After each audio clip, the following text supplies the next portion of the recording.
Magandang gabi po sa inyong lahat.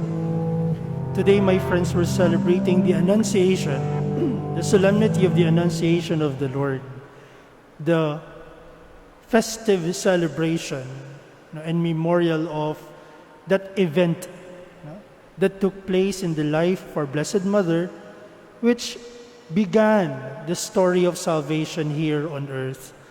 The angel of the Lord coming to Mary, an angel coming to Mary and announcing the good news of the birth of Jesus. This is quite a beautiful celebration because we are approaching the Holy Week. For quite some time now, almost 40 days ago, we have been trying to dwell on the sorrows brought about by sin. We have been dwelling on the sorrows brought about by our weakness. We have been dwelling on the sorrows brought about by our failures. And now, we are being asked to sing the Gloria. We are being asked to proclaim the Credo. We are being asked to be more festive just a few days before Holy Week. And that summarizes the point of today's celebration. The prophecy about the Messiah, the coming of the Messiah, has been there for many centuries in the Old Testament. And the promise was, the King, the Messiah, will come through the house of David. Through the house of David. But if you go to the history of Israel, this promise, this lineage of the throne of David has been broken. It has been broken around 587 BC. And so, almost 6 centuries before the birth of Jesus, it has been broken. The lineage of King David. Just imagine how the people of Israel were so disappointed, or perhaps were doubtful that this prophecy will still come true. Para yung yung nandiyan at inaasahan mong darating, pero nawala, nahinto. At parang ikay naiwan sa kawalan, sa kadiliman.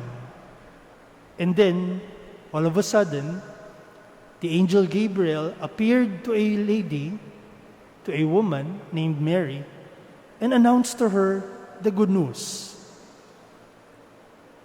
That she will be bearing a child, and this will be the king. What will be given to this child will be the throne of David, his father.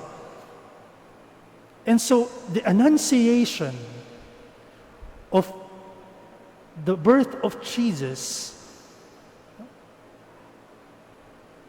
makes us realize that the promise has been there all along.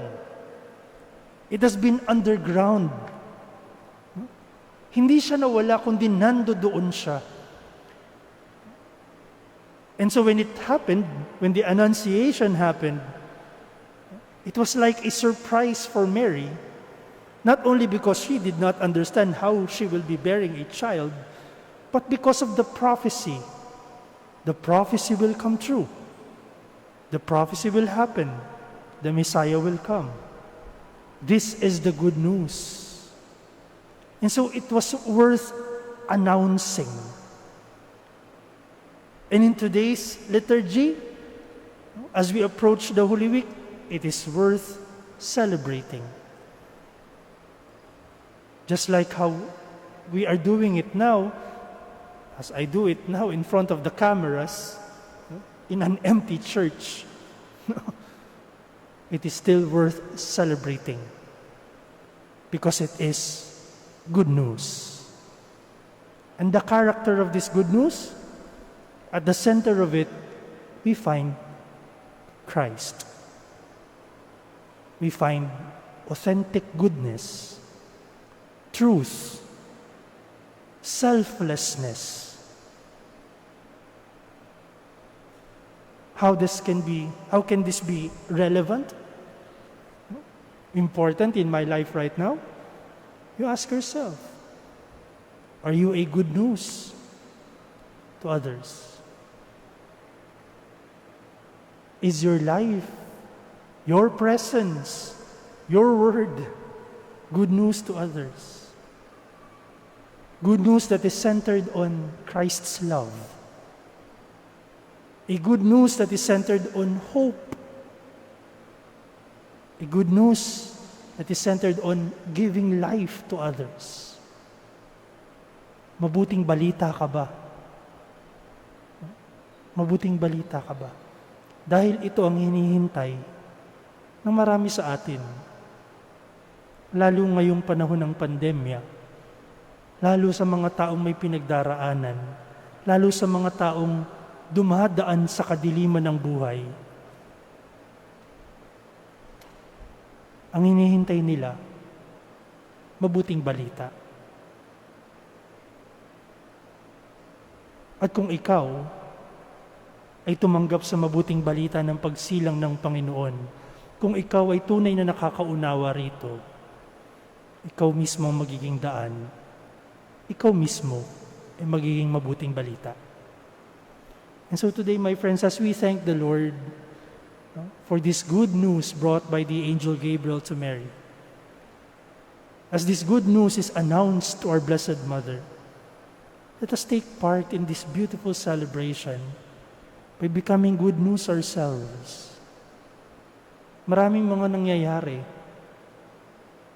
maraming mga problema, maraming mga taong nawawala, maraming mga taong nasasaktan at nananakit, maraming mga taong nananamantala, nagsisinungaling. And what we need right now is good news. Let us pray that through the help of Mary, we may become good news to each other.